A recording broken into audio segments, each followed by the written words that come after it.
fazer um adendo que assim, essa maneira de rastrear a mama, especificamente, que você citou, é o que hoje ele é orientado pelo INCA, né, e pelo Ministério da Saúde. O problema é que a gente já tem estudo mostrando que se a gente seguir essa maneira esse protocolo de segmento a partir de 50 anos, de cada 3 pacientes que fazem diagnóstico de câncer, se eu fizer a partir de 50 anos, eu deixo de fazer diagnóstico, 30%.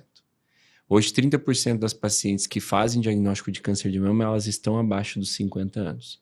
Então, as diretrizes da Sociedade Brasileira de Rádio, 40, né? Isso, da Sociedade Brasileira de Radiologia, a Sociedade Brasileira de Mastologia e a FEBRASGO, que é a da ginecologia e obstetrícia, elas orientam a partir dos 40 anos anualmente. Infelizmente, assim, para quem, por exemplo, tem um plano de saúde, né, ela consegue fazer a partir dos 40 anos. Hoje, uma paciente no sistema público de saúde, ela com seus 45 anos, você, por exemplo, que você falou os seus 40 anos, se você chegar, por exemplo, no posto de saúde e pedir uma guia para mamografia, você vai tomar um não. É isso que acontece, infelizmente. Tá? Então, essa diferença ela se deu porque, há algum tempo atrás, houveram algumas sociedades nos Estados Unidos e na Europa que simplesmente viraram e falaram, talvez não valha mais a pena a gente começar o rastreamento tão cedo, né? Então, por quê? Porque o número de diagnósticos era pequeno.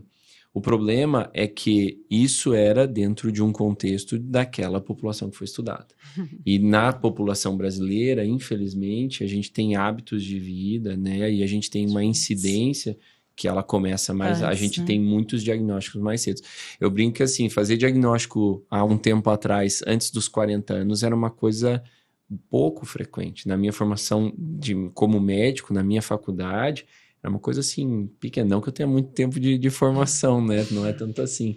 Mas você assim, percebia essa diferença. Sim, era perceptível. Sim. Hoje, infelizmente, assim, tem coisa que às vezes você olha e você vê que o diagnóstico tem cada vez mais pacientes em idades mais precoces que começam a fazer diagnóstico. E a preocupação é outra daí, né? Porque, por exemplo, dentro da individualização do tratamento, a gente diz hoje em oncologia, né, na oncologia mamária, assim, na mastologia, a gente diz que a gente tem que personalizar o tratamento, que é a individualização.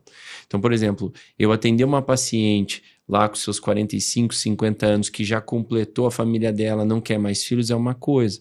Agora, eu atender, por exemplo, uma mulher de 31 que nunca teve filhos, a preocupação ela tem que ser outra. Inclusive, os direcionamentos que a gente tem que dar, vamos dizer assim, durante o tratamento, são direcionamentos diferentes.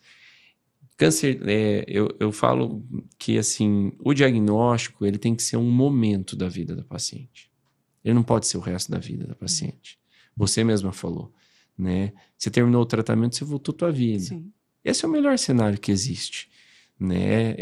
Porque assim, você volta para aquilo que você sempre teve e para aquilo que você sempre quis. Você não abre mão de outras coisas que você sempre desejou.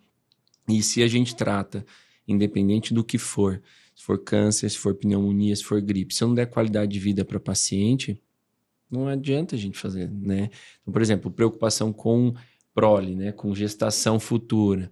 Uma paciente jovem não pode ter filhos? Não, pode sim. É só ela ter o direcionamento correto que ela vai poder, né? Então, é algo que a gente tem que tomar cuidado.